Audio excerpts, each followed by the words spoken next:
شادی کی ایک تقریب میں ایک بزرگ کے پاس ایک نوجوان شخص آیا اور آ کے کہنے لگا کہ سر آپ نے مجھے پہچانا؟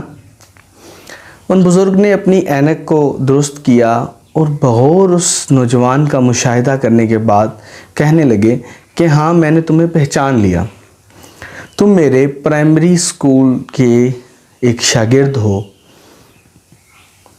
کیسے ہو تمہارا نام غالباً مجھے یاد نہیں آ رہا۔ اس نوجوان نے اپنا نام ان بزرگ کو بتایا اور کہنے لگا کہ جی بالکل آپ نے درست پہچانا، میں آج سے کوئی 20 سال پہلے آپ کے پاس پڑھ چکا ہوں، آپ میرے ٹیچر ہیں۔ ان استاد صاحب نے اس شاگرد سے پوچھا کہ کیسے ہو اور کیا کر رہے ہو؟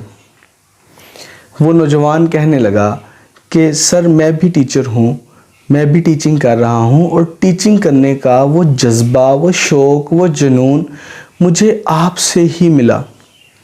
میرے آئیڈیل آپ ہیں اور میری خوش قسمتی کے اتنے عرصے کے بعد آج ہماری ملاقات دوبارہ ہوئی۔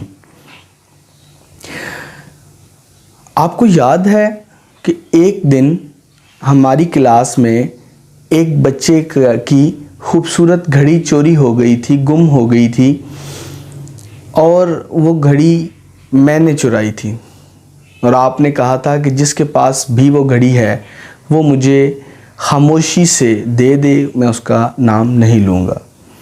میں وہ گھڑی واپس کرنا چاہتا تھا، لیکن میں وہ گھڑی شرمندگی کی وجہ سے آپ کو واپس نہ کر سکا، اور آپ نے کہا کہ تمام بچے جو ہیں وہ اپنا رخ دیوار کی جانب کر کے کھڑے ہو جائیں۔ سب کی جیبوں کی تلاشی لی اور وہ گھڑی نکال کر آپ نے اس بچے کو دے دی، اس کے مالک کے حوالے کر دی۔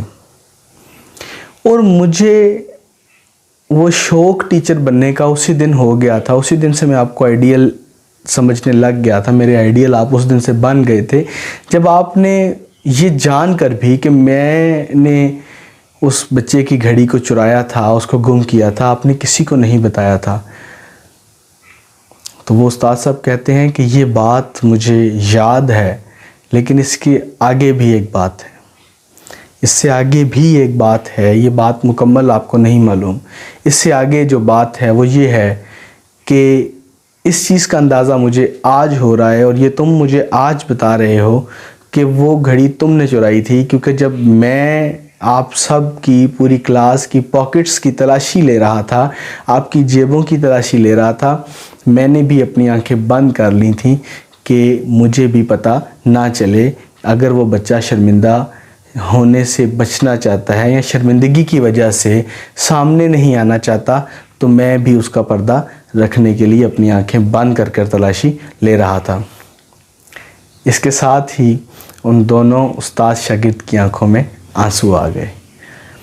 اب جب میں استاد کا ذکر کرتا ہوں، میں کافی مرتبہ آپ احباب سے اس بارے میں ذکر کر چکا ہوں کہ جب استاد کا ذکر کیا جاتا ہے تو میرے مطابق یا میرے نزدیک استاد صرف وہ نہیں جو کسی درسگاہ میں، کسی اسکول میں، کسی مدرسے میں، کسی یونیورسٹی میں، کسی کالج میں آپ کو کوئی لیکچر دے رہا ہوتا ہے۔ کسی ورکشاپ پہ بیٹھا ہوا موٹر سائیکل مکینک بھی آپ کا استاد ہے، اگر آپ نے اس سے کام سیکھا تو۔ کسی کنسٹرکشن پوائنٹ پر، تعمیری جگہ پر کوئی مستری جو اپنے بچوں کو، اپنے شاگرد کو اینٹیں لگانا سکھا رہا ہے، وہ بھی آپ کا استاد ہے۔ تو آئیں آج ہم سب مل کر اپنے استاد کو سلام پیش کریں، ٹریبیوٹ پیش کریں کہ جس نے اپنی صلاحیتوں کو بروئے کار لاتے ہوئے آپ جیسے شاہکار کو تراشا ہے، آپ جیسے شاہکار کو جنم دیا ہے۔ آپ اور میں، ہم